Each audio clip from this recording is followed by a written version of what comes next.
चिरां जिल्ला सिंनि तुक्राझार, बालाजार, गासागाव, आमलाइगुरि, बुरिजाहार गामिफोरजों लोगोसे खमैबो 25सो गामिनि सा 400निबो बांसिन आबादारिफोरा 800 हेक्टरसो हायाव भुटान हादोरनिफ्राय बोहैबोनाय बुहुर आरो निज्ला दैनि सायाव सोनारनानै गोदो गोदायनिफ्रायनो आबाद मावनानै जाबोदों।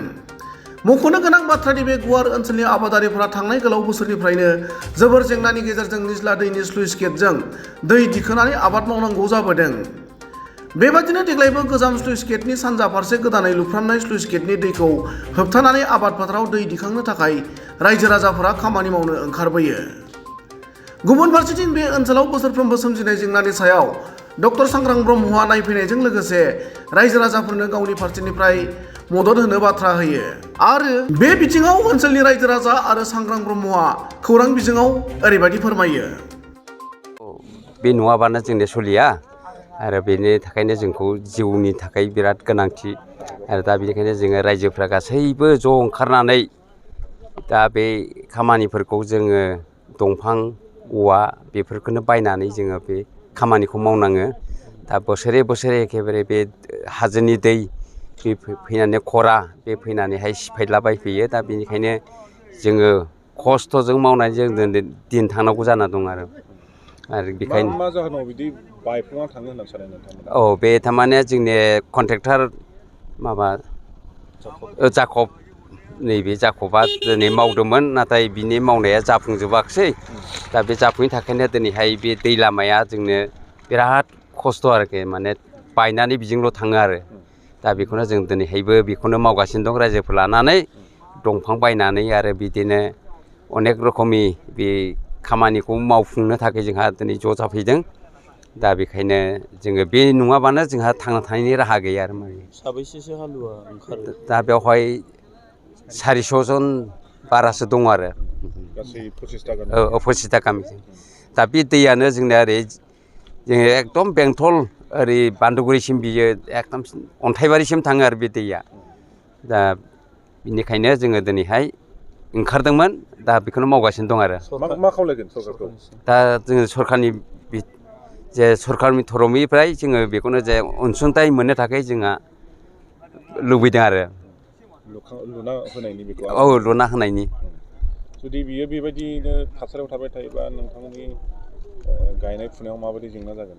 दा जुदि बेबायदि जुदि सुबिदा जायाबा जोंहा बिराद खस्थ' जागोन आरो जोङो दैखौ बोखांनो हानाय नङा। ओमफ्राय जोङो रायजोफ्रा जे गायनाय फुनायाबो जानाय नङा आरो मा। बोसोरै गोबां खस्थ' जायो। बोसोरे गोबां खस्थ' जानानै फैयो आरो मा जोङो। আজি যিটো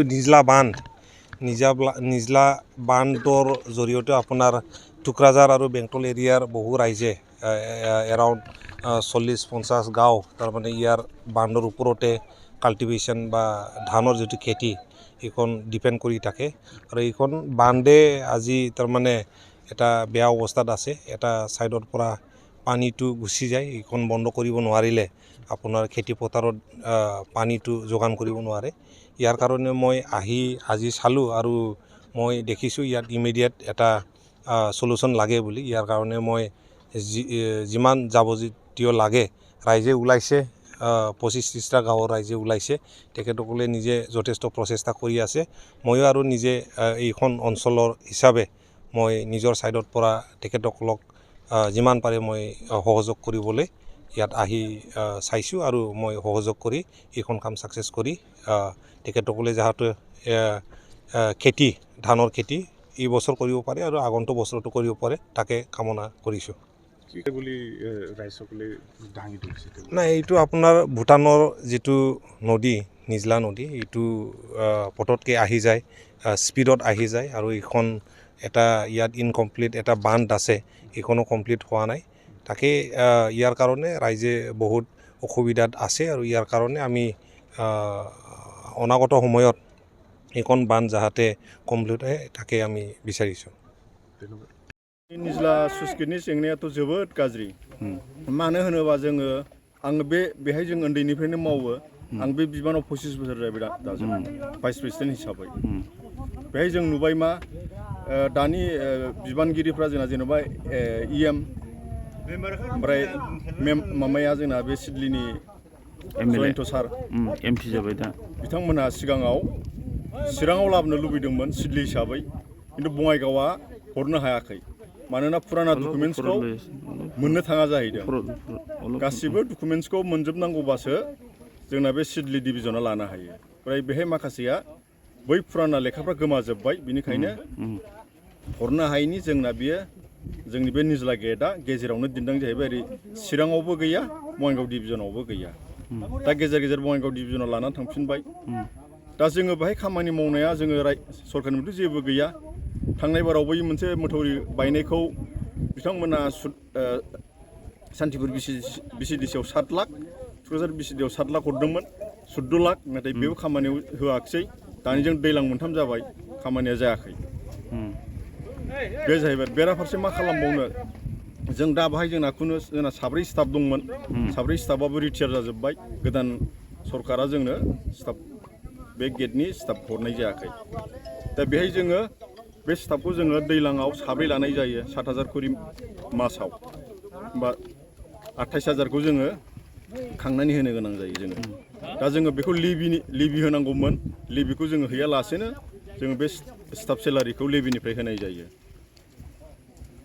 दा बेखौ जोङो डिभिजनजों रायलायलायनायनि गेजेरजों बेखौ जों होनाय जादों दा जुदि जोङो खावलायहरो बिथांमोननाव अननानै जोंनो बे स्टाफखौ हरथोंसै आरो नैबे जानाखि गेटनि मेकानिकेल माखासे हरनानै बे गेटखौ बोखोनायाव सुबिदानि थाखाय मेकानिकेला अननानै थाब हरनानै जुदि बानायनो हायोबा जोंहा गेटखौ बोखोनो हायो दा जोंना गेटखौ जों बोखोनो हाया माने क्रेक जाजोब्बाय गेटआ रलाबो समान नङा जिबायदि गेटनि साखा दंमोन रल बे रला समान नङा सेकेन्ड टाइमाव बानायफैनायाव रिपेयारिंआव रलखौ बिसोर गिदिर फिसा लाबोदों एखे लाबोआखै बेनि थाखाय गेटनि रला क्रेक जानानै थायो दा दरजाया बे जेंनानि सायाव सरकारनिसिम मा बुंहरनो सानो सरकाराथ' अननानै हरनांगौमोन जोंनो मानोना जोङो सिगाङाव लेभि होखायोमोन दैनि टेक्सआ लेभि बेखौ होयोमोन खिन्थु बिथांमोना जोंनो लेभि होसेयावबो स्टाफखौ गोदान हरफिनाखै बेसेबांसो गामि हाल मावनानै जायो बे स्लुइस गेटनि गेजेरजों जोंथ' बाहाय 25टा गामि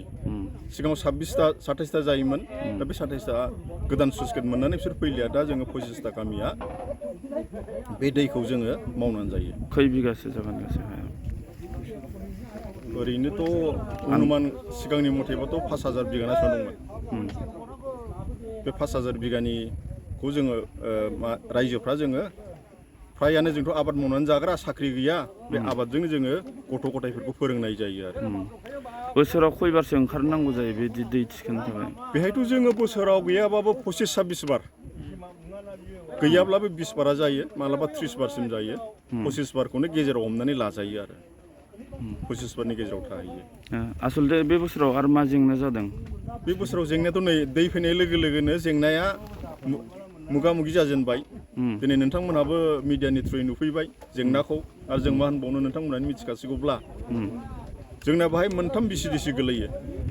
सान्थिपुर बिसिडिसि गोलैयो थुक्राझार गोलैयो ओमफ्राय दा बे थाइखाना फैलिया आरो दानलांनाय जाहैबाय दा मेनलि जों बाहाय 3 बिसिडिसियानो गोलैहैखायो आरोखि सान्थिपुर थुक्राझार बेंटल सेरफां बे 3 बिसिडिसिनि थ्रुया बे दैया बेजों सौहैनाय जाहैयो आरो